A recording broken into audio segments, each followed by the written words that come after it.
Hello viewers, welcome back to my channel clips by Mahi. और आज video की शुरुआत हो रही है दोपहर से। सुबह मैं पढ़ चुकी हूँ 2 घंटा। आज मैंने मैथ का प्रॉफिट एंड लॉस का एंड परसेंटेज का श्री गणेश कर दिया है after so long. Compound interest और सिंपल इंटरेस्ट मेरा खत्म हो चुका है। सिंपल एंड कंपाउंड इंटरेस्ट में एक टॉपिक आया है इंस्टॉलमेंट का, जो कि टीचिंग एग्जाम में इतना रेलिवेंट नहीं है, बट फिर भी मैंने 2-4 क्वेश्चन सिंपल इंटरेस्ट के इंस्टॉलमेंट के क्वेश्चंस के लगा लिए हैं। बट कंपाउंड इंटरेस्ट को मैंने कम्प्लीटली इंस्टॉलमेंट वाला पोर्शन छोड़ दिया है। और अभी मैं कर रही हूँ वोकैब को लर्न। ये मेरा सेकंड स्लॉट ऑफ स्टडी चल रहा है। फर्स्ट स्लॉट मेरा मॉर्निंग में लग चुका है। I am preparing for various teaching examination, but currently I am focusing on RPSC first grade, DT+B and BPSC tree 4.0। After vocab मैंने एसएससी सीजीएल 2020 टीयर 2 के कुछ क्वेश्चंस लगाए हैं। और आज भी मेरी मिस्टेक हुई है, but in comparison to others day कम हुई है। और आज मैंने इंग्लिश का कोई टॉपिक पढ़ा नहीं है, मतलब कुछ भी रिवीजन नहीं किया है चैप्टर वाइज में। वोकैब किया है और डायरेक्ट मैंने क्वेश्चंस को सॉल्व किया है। Third subject of the day है हिस्ट्री ऑफ राजस्थान। कल मैंने कालीबंगा के एक क्वेश्चन सिर्फ पढ़ा था, ancient culture and civilisation of Rajasthan के टॉपिक में से।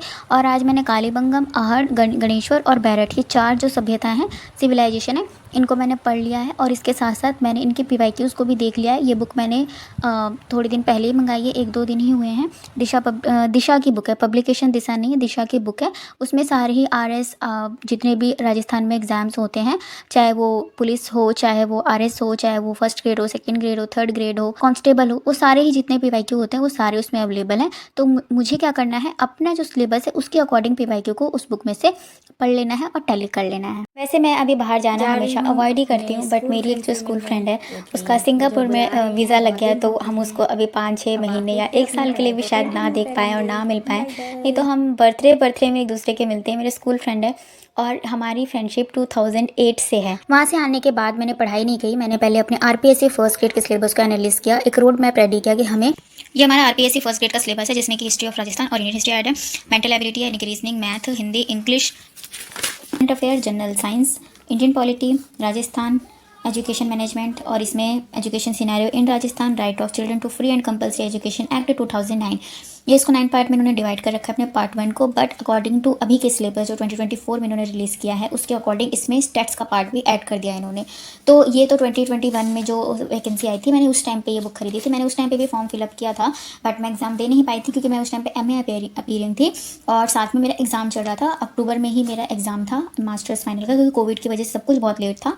और उसी के अगले दिन ही हमारा RPSC फर्स्ट ग्रेड का एग्ज़ाम था, जो कि मैं देने नहीं गई थी। मास्टर्स का प्रैक्टिकल था, वो कुरुक्षेत्र में था, और ये जो था ये राजस्थान में था। तो इतने जल्दी ये डिस्टेंस कवर नहीं हो पाता, और मेरी प्रिपरेशन भी इतनी अच्छी नहीं थी उस टाइम पे। मैंने सिर्फ ज्योग्राफी को अच्छे से प्रिपेयर किया था, पार्ट 1 को नहीं, इसलिए मैं देने नहीं गई थी।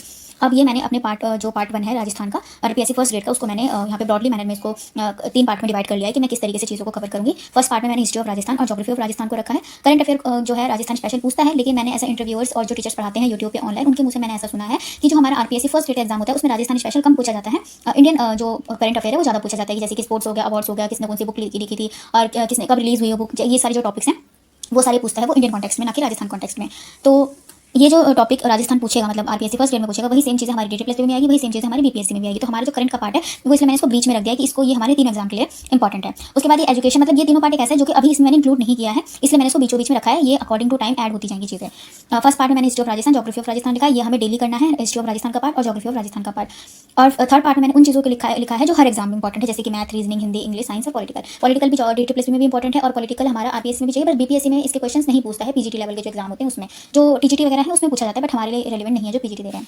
साइंस BPSC में भी है, DT+B में भी पूछता है, और हमारा राजस्थान में पूछता है। इंग्लिश विद सेम DT+B में भी है, BPSC में भी है, और हमारा RPSC में भी है, same with Hindi, same with reasoning और सेम विद मैथ। लेकिन मैथ के जो टॉपिक हैं वो RPSC में, राजस्थान में थोड़े बहुत डिफरेंट है, बट अभी इस टाइम पे मैं मैथ का कोई नया चैप्टर नहीं टच करूँगी। मैंने 17 to 18 अर्थमेटिक के चैप्टर्स कवर कर रखे हैं, मैं बस उन्हीं को कवर करके जाऊँगी। बस नया में मुझे एक चैप्टर ऐड करना है, डाटा इंटरप्रिटेशन, जो कि DT+B में पूछता है, बट मैंने उसे अभी नहीं किया है, और वही सेम टॉपिक हमारे राजस्थान में भी है, तो मुझे बस उसको कवर कर लेना है। और अदरवाइज मैं इसमें कोई नया चैप्टर ऐड नहीं करूँगी जो RPSC में है बट DT+B में नहीं है। ये हो गया मेरा मैथ का। और मैथ का मेरा डेली 2 टॉपिक चल रहा है। मैंने पहले डिसाइड किया था कि मैं 4 टॉपिक उठाऊंगी एक दिन में, बट अभी ऐसा नहीं हो पा रहा है, क्योंकि मैं भी फर्स्ट राउंड ऑफ रिवीजन में, जस्ट मेरा सिलेबस खत्म ही हुआ था, तो अभी मेरी इतनी अच्छी स्पीड नहीं होती, कॉन्सेप्ट क्लैरिटी नहीं है कि मैं एक दिन में 4 डिफरेंट टॉपिक के क्वेश्चन को 20 क्वेश्चन को अटेम्प्ट कर पाऊँ। तो इसलिए मैं 2 टॉपिक उठा रही हूँ जो सेम लगते हैं, जैसे कि सिंपल इंटरेस्ट, कंपाउंड इंटरेस्ट मेरा भी खत्म हो चुका है। अभी मैं percentage and profit and loss कर रही हूँ। उसके बाद मैं सेम जैसे कि सिंप्लीफिकेशन और उसके साथ में LCM उठा लूँगी। ऐसे करके मैं अपने मैथ के टॉपिक को रिवाइज करूँगी। तो मैथ का हमारा daily 2 topic, 20 question each topic. ये हमारा डेली का हो गया। इंग्लिश हमारा डेली चल रहा है। मैंने जनवरी के मंथ में इंग्लिश के सारे टॉपिक को रिवाइज कर लिया है। अब मैं इसकी रिवीजन पे हूँ, मतलब मैंने पहले बार सिलेबस कंप्लीट किया था, फिर रिवीजन किया है, फिर जनवरी के मंथ में दोबारा रिवीजन किया है। अभी जनवरी तक मेरे से मतलब एरर फाइंडिंग नहीं हो रहे थे, मैं तुक्का लगाती थी, मतलब बहुत कम चीज़ें मुझे रिकॉल होती थी, बट अब धीरे धीरे इसमें मेरी इंप्रूवमेंट हो रही है। एरर फाइंडिंग में मुझे मतलब रूल्स रिकॉल होते हैं कि हाँ यहाँ पर ये वाली मिस्टेक हुई थी, और मान लो मेरे से कोई क्वेश्चन गलत हो भी गया है और फिर जब मैं उसका एक्सप्लेनेशन पढ़ती हूँ तो मुझे ध्यान आ जाता है कि हाँ ऐसा रूल मैंने कहीं पढ़ा है, इस चैप्टर में पढ़ा है या फिर ऐसे पढ़ा है। तो अब इंग्लिश में मेरा यह हाल है। तो इंग्लिश में अभी मैं ऐसे करती हूँ कि अगर मेरे पे यहाँ से टाइम बच गया है, जैसे कि इसमें मेरे 2.5 आवर लगे, तो मैं इसमें इंग्लिश का टॉपिक पढ़ लेती हूँ, दोबारा से रिवाइज कर लेती हूँ। अगर इसमें ज़्यादा टाइम लग गया है तो मैं इसमें टॉपिक नहीं पढ़ती हूँ, डायरेक्ट मैं एरर फाइंडिंग कर लेती हूँ या पीवाईक्यू सॉल्व कर लेती हूँ, और वोकैब में डेली बेसिस पे करती हूँ। अभी मैथ और इंग्लिश का मेरा ये सीन है कि ताकि इसमें मेरे 4 से 4.5 घंटे दोनों में चले जाते हैं। रीजनिंग अभी मैं नहीं कर रही हूँ, रीजनिंग मुझे आती है, मैंने इसको रिवीजन भी कर रखा है, ईएमआरएस का एग्जाम भी मैंने दे रखा है रीजनिंग पढ़ के, तो मुझे रीजनिंग में उतनी दिक्कत नहीं है, सिलेबस मेरा कंप्लीट है, मैंने मल्टीपल टाइम रिवीजन भी कर रखा है। बट अभी एग्जाम टाइम पे हमें इसको बस रिवाइज करना है, डेली 50-50 क्वेश्चन इसके हम रिवाइज कर लेंगे। लेकिन मार्च अप्रैल में मेरा इसको उठाने का कोई प्लान नहीं है, और ना ही मेरा हिंदी उठाने का प्लान है। इसको मैं उठाऊंगी अप्रैल खत्म होने के बाद मई और जून ऑनवर्ड्स, क्योंकि जून में लास्ट वीक और जून में हमारा आरपीएससी का एग्जाम है। ये हमारा रीजनिंग और हिंदी का हो गया। साइंस का डेली टॉपिक मैं कवर कर रही हूँ। बायोलॉजी का, केमिस्ट्री मेरा खत्म हो चुका है। बायोलॉजी का मेरी 17th नंबर क्लास चल रही है, 21 डेज उनकी मैराथन है, और उन्होंने 23 क्लासेस ली हैं, 21 डे मैराथन में, बट उन्होंने 2 क्लास एक्स्ट्रा ले ली थी राधिका मैम ने, तो मुझे ये 7 से 8 चैप्टर इनके कंप्लीट करने हैं बायोलॉजी के। उसके बाद ये मार्च मंथ मेरा ये भी खत्म हो जाएगा। और पॉलिटी जो है मैं अभी मैं नहीं उठाऊंगी पॉलिटी को, मार्च और अप्रैल का। अभी पॉलिटी उठाऊंगी, बट अभी नहीं। अभी मैंने कुछ चीज़ों का ऐसे पॉइंट में लिख लिया है, ताकि मैं बार बार ना बड़ी कंफ्यूजन से हो रही थी, कुछ क्लैरिटी नहीं आ रही थी माइंड में, इसलिए मैंने इसको लिख लिया, नोट डाउन कर लिया कि मैथ जो कर रखी है वही करेंगे, नया टॉपिक ऐड नहीं करेंगे। स्टार्ट करेंगे बट अभी नहीं, अप्रैल मंथ में करेंगे। डेली इंग्लिश का एक टॉपिक करेंगे, डेली साइंस का एक टॉपिक करेंगे, ठीक है। तो मैथ, इंग्लिश, साइंस ये हमारा डेली चलेगा, ये तीनों हमारा डेली चलेगा। उसके बाद हमारा आएगा हिस्ट्री अभी जो मार्च के रिमेनिंग डेज हैं 10 to 12 डेज, अभी उसमें हम राजस्थान ऑफ हिस्ट्री कर लेंगे, हिस्ट्री ऑफ राजस्थान खत्म कर लेंगे। और जिसमें कि मेरा आज के दिन पे ये वाला टॉपिक खत्म भी हो चुका है। जैसे कि मैंने अभी जैसे कि मॉडर्न इंडिया वाला पार्ट जो है वो मैं तो प्रीवियसली कर ही रही थी, अब मेरा उसमें बहुत कम पार्ट बचा हुआ है, मतलब थोड़ा सा पार्ट बचा हुआ है मॉडरेट लेवल का, 2-3 पेजेस रूसन की बुक से। मेजर पार्ट मैं उसका कवर कर चुकी हूँ, बट मैं उसको भूलूँ ना, इसलिए मैं डेली आधा घंटा, जब मैं कुछ नया पढ़ूंगी उसमें तो मैं आधा घंटा मॉडर्न हिस्ट्री पढ़ लूँगी रूसन की बुक से, और अगर मैं रिवीजन करूँगी तो 15 से 20 मिनट रिवीजन कर लूँगी, दैट्स इट। तो मैंने अभी मॉडर्न इंडिया का ऐसे सोच रखा है, और यहाँ से मैंने अभी पढ़ना शुरू कर दिया है राजस्थान हिस्ट्री, जिसमें कि कालीबंगा, अहड़ और गणेश्वर और बैराठ, ये वाला टॉपिक मेरा आज के दिन पे कंप्लीट हो चुका है, ये वाला टॉपिक। अब मैंने इसके क्वेश्चन भी देख लिए हैं। अब नेक्स्ट मुझे कल ये वाला टॉपिक शुरू करना है। अब इसमें इन्होंने इस तरीके से चैप्टर दे रखे हैं, ये गाइड बुक है, ये इस तरीके से उन्होंने राजस्थान हिस्ट्री के चैप्टर्स दे रखे हैं, राजस्थान इतिहास के 14 पेज से 686 तक, और इसमें टोटल 142 पेजेस हैं, और इसमें टोटल चैप्टर 15 है, ठीक है। और अभी मेरा ये वाला पार्ट जो है वो खत्म हो चुका है, ये एक पार्ट में, तो 15 दिन में हमारा ये खत्म हो जाएगा, कहने का मतलब इन शॉर्ट ये है। और अगर मान लो 15 दिन का है तो इसमें जैसे ये कुछ सब टॉपिक्स भी हैं, तो इसको हम मान लेते हैं कि ये हमारा 10 अप्रैल तक जाएगा, 10 अप्रैल तक जाएगा, ठीक है। और 5 दिन इसके जो अप्रैल के बचेंगे, इसमें हम इसको दोबारा से पढ़ लेंगे फटाफट से, और या तो मैं कोशिश करूँगी कि ये मेरा मार्च के मंथ में खत्म हो जाए, बट अगर नहीं हुआ तो फिर 10 अप्रैल इसका मैं लास्ट रखती हूँ हिस्ट्री ऑफ राजस्थान का। उसके बाद जब हमारा हिस्ट्री ऑफ राजस्थान खत्म हो जाएगा, फिर हम शुरू करेंगे हिस्ट्री ऑफ ज्योग्राफी, क्योंकि हम राजस्थान स्पेशल में एक टाइम पे एक ही चीज़ को उठाएंगे, जैसे कि अभी हम राजस्थान की हिस्ट्री उठाएंगे, और साथ में हमारी मैथ चल रही है, इंग्लिश चल रही है, साइंस चल रही है, ये तीनों हमारे चल ही रही हैं, ठीक है। तो हमारा पेपर 1 के 4 टॉपिक एक दिन में हो चुके हैं, जिसमें कि हमारा history of Rajasthan, math, English, science में भी हमारा बायो चल रहा है, ठीक है। और क्या के मंथ का, ये हमारा मार्च हो गया। और अप्रैल में हम क्या करेंगे, अप्रैल ऑनवर्ड्स जब हमारा ये खत्म हो जाएगा, अप्रैल ऑनवर्ड्स हम शुरू कर देंगे अपना ज्योग्राफी ऑफ राजस्थान, और उसके साथ में हमारी पॉलिटी, क्योंकि इसमें अभी हमारी मॉडर्न इंडिया भी ऐड होगी, मॉडर्न इंडिया इसमें हमारी ऐड है, क्योंकि हम इसको 15 अप्रैल तक का टारगेट रखते हैं, ठीक है। जो भी रिमेनिंग पार्ट है मॉडर्न इंडिया का वो भी खत्म कर लेंगे 15 अप्रैल तक। उसके बाद हमारा ज्योग्राफी ऑफ राजस्थान और जनरल में इंडियन पॉलिटी, ये हमारा 15 अप्रैल से चलेगा। उसके बाद हमारा क्या होगा, मैथ हमारा इसमें चलता रहेगा, हमारा साइंस का फिजिक्स शुरू हो जाएगा, शुरू, और इंग्लिश हमारा डेली चलेगा, क्योंकि इंग्लिश को मैं नहीं छोड़ सकती हूँ, क्योंकि जो डी ट्रिपल में 20 मार्क्स की आती है और मेरे को उसको छोड़ना ठीक नहीं लगता, क्योंकि अभी धीरे धीरे मेरी उसमें क्लैरिटी आ रही है, तो मैं उसको नहीं छोड़ूंगी। अगर मान लो कभी मैं बिजी हो गई, किसी और सब्जेक्ट में ज़्यादा वक्त लग गया, तो मैं इंग्लिश को एक दिन के लिए जैसे इधर उधर कर दूँगी, लेकिन इसको मैं नहीं छोड़ सकती अभी। तो ये मेरा मार्च का हो गया, ये मेरा अप्रैल मंथ का हो गया, और मई मंथ ऑनवर्ड्स हम कर देंगे शुरू रीजनिंग प्लस में हिंदी, प्लस में तब तक हमारा ये वाला पोर्शन खत्म हो चुका होगा, ये वाला खत्म हो चुका होगा। इंग्लिश और मैथ तो हमारी रिवीजन पे चल रही है, और हम क्या करेंगे फिर इसके बाद हमारा साइंस और फिजिक्स को हम रिवीजन पे ले लेंगे। ये हमारा मई और जून में, तो मई और जून के टाइम पे हमारा ऑलमोस्ट सब कुछ रिवीजन पे चल रहा होगा। अभी मार्च और अप्रैल में हमें चीज़ों को खत्म करना है।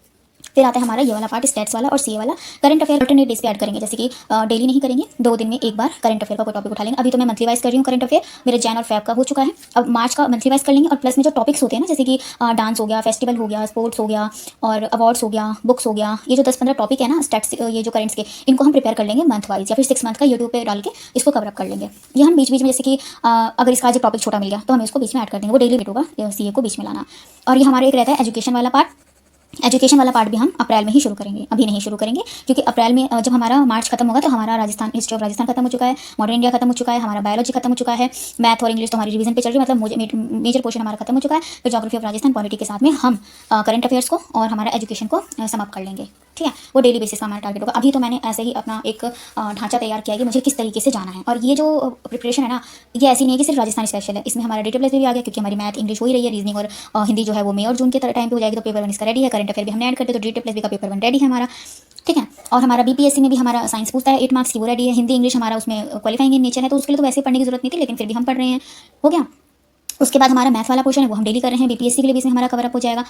अब आता है हमारा मेन, ये है वो गाइड जिससे मैं अपना आरपीएससी का फर्स्ट ईयर में राजस्थान स्पेशल चीज़ों को कवर करूंगी। इन्होंने पेपर 2 को 3 पार्ट में डिवाइड कर रखा है। पार्ट 1 में इन्होंने 11th-12th की बुक को डाला है, पार्ट 2 में इन्होंने ग्रेजुएशन लेवल को डाला है, और पार्ट 3 में इन्होंने पोस्ट ग्रेजुएशन लेवल को डाला है। तो मैंने अभी पोस्ट ग्रेजुएशन लेवल को उठाया है, जिसमें कि इकोनॉमिक ज्योग्राफी, इसमें सारे थ्योरीज पोर्शन है मोटा मोटी। तो फिर मैंने अभी जो मार्च मंथ में मैं economic geography, urban geography, agriculture geography, population geography, political geography के थ्योरी पोर्शन को कंप्लीट कर लूँगी, जिसमें कि आज मैंने इकोनॉमिक ज्योग्राफी को मुझे पढ़ना है, ठीक है। और ये वाली जो बुक मैंने उस दिन मंगाई थी इसमें से, और आज मैंने ये वाला पढ़ना है इकोनॉमिक ज्योग्राफी का। इसमें मैं असिस्टेंट प्रोफेसर वाला, वैसे तो इसमें बहुत सारे क्वेश्चन है, 220+ क्वेश्चन है, बट मैं इसमें सिर्फ आज असिस्टेंट प्रोफेसर का पढ़ पाऊंगी, क्योंकि आज मेरा बहुत सारा टाइम इधर उधर वेस्ट भी हो गया। बट अब कल से पूरी कोशिश करेंगे कि जितने दिन बचे हैं 2 से 3 महीने, हम एकदम अच्छे से जम के पढ़ाई करें, जितना हो सकता है उतना पढ़ें, और कुछ सोचना ही नहीं है सिवाय पढ़ाई के अलावा जून तक, क्योंकि जून के बाद हमारे पेपर हो जाएंगे सारे, ऐसा है, क्योंकि आरपीएससी भी हो जाएगा, और प्लस में हमारा हो सकता है कि जुलाई में पीजीटी प्लस भी को भी डाल दें, और बिहार का तो भाई अगस्त में भी हो सकता है, वो चाहे तो 15 दिन, वो चाहे तो 15 महीने, बिहार का कोई भरोसा नहीं है, बहुत अनप्रेडिक्टेबल है, बट हमें प्रिपेयर रहना है। तो मैंने इकोनॉमिक ज्योग्राफी मैं अपना थ्योरी करूँगी, प्लस में मैं यूथ की बुक से डेली 100 क्वेश्चन करूँगी। अभी मेरा यूथ में ये वाला पार्ट चल रहा है, ये वाला, और इसमें मैं डेली 100 क्वेश्चन करूँगी। ये तीनों पार्ट मैं कंप्लीट कर चुकी हूँ, ये चारों पार्ट, वायुमंडल, स्थलमंडल, वायुमंडल, जलमंडल और जीवमंडल, ये मैं कर चुकी हूँ। अभी मैं इसमें 100 क्वेश्चन कर रही हूँ, 100 इसमें 500 to 600 क्वेश्चन है, और इसमें मेरा फिर ये खत्म होने के बाद इसमें डेली 100 क्वेश्चन, प्लस में थ्योरी पोर्शन, प्लस में सविंदर सिंह की एक बुक मैंने ज्योग्राफी में भी इतना डिसाइड किया है। अब देखते हैं मैं इसको कितना इंप्लीमेंट कर पाती हूँ। इसको तो मैं इंप्लीमेंट कर लूँगी, इसमें से क्वेश्चन भी पढ़ लूँगी, यूथ भी मैं पढ़ लूँगी, बट सविंदर सिंह की बुक में पढ़ पाऊँगी या नहीं पढ़ पाऊँगी, तो वो मेरे लिए चैलेंज है, जो कि मैं एक्सेप्ट करती हूँ कि मैं डेली एक चैप्टर जरूर पढ़ूँ। ये हो गया। इसमें मेरे 5 to 6 आवर आराम से जाएंगे, इसमें थोड़ी दिन ही बचे हैं, अच्छे से पढ़ लेते हैं बिना बेमानी। इससे एक ब्रॉड आइडिया ले सकते हैं कि आपको अपने सिलेबस को किस तरीके से कंप्लीट करना है। अगर आप भी वेरियस टीचिंग एग्जाम को टारगेट कर रहे हैं, या फिर वेरियस एग्जाम को भी टारगेट कर रहे हैं, अगर टीचिंग नहीं भी है तो भी, अगर आपका जो हो चुका है उसको रिवीजन पे लेकर आ जाओ, जो इम्पॉर्टेंट है और नहीं हुआ है उसको अभी कर लो, अभी टाइम है, और मई जून तक आप अपना उसको रिवीजन पे लेके आ जाओ। आप इस तरीके से अपने सिलेबस को 3 या 4 पार्ट में डिवाइड करके अपने प्रिपरेशन को बहुत अच्छा बना सकते हो। आज पेपर 1 में मैंने मैथ, इंग्लिश विद वोकैब किया है, एंड हिस्ट्री ऑफ राजस्थान किया है, जिसमें कि मैंने चारों टॉपिक पढ़ लिए हैं, सिविलाइजेशन के जो भी सब टॉपिक्स थे। उसके बाद मैंने और पेपर 1 का कोई भी सब्जेक्ट और टॉपिक नहीं उठाया है, क्योंकि मैं बाहर चली गई थी, और उसके आने के बाद फिर मैंने अपना आरपीएससी का सिलेबस भी एनालिसिस किया, क्योंकि मुझे लगा कि टाइम तो वेस्ट हो ही चुका है, क्योंकि डेली मैं पढ़ती हूँ, तो फिर मुझे लगता है कि कर लेंगे एनालिसिस, मैं करती नहीं हूँ, तो आज मेरा टाइम तो वेस्ट हो ही चुका था। तो मैंने पहले आरपीएससी के अपना जो सिलेबस है उसको एनालिसिस कर लिया, और उसके बाद मैंने अपने जो सब्जेक्ट है ज्योग्राफी उसके पीवाईक्यू पढ़ लिए, जो मैंने बुक अभी रिसेंटली ली है उससे, और यूथ के 100 क्वेश्चन पढ़ लिए। बाकी मैंने थ्योरी पोर्शन जो पढ़ने का सोचा था वो नहीं किया है, और सविंदर सिंह की बुक भी नहीं पढ़ी है। और आज in comparison to other day मेरी पढ़ाई कम हुई है, 8 hour 13 minute की, और उसमें भी 11 बज चुके थे। अब कल मिलेंगे नए स्टडी रूटीन में, नए एक्सपीरियंस में, तब तक के लिए bye bye, have a nice day, Radhe Radhe.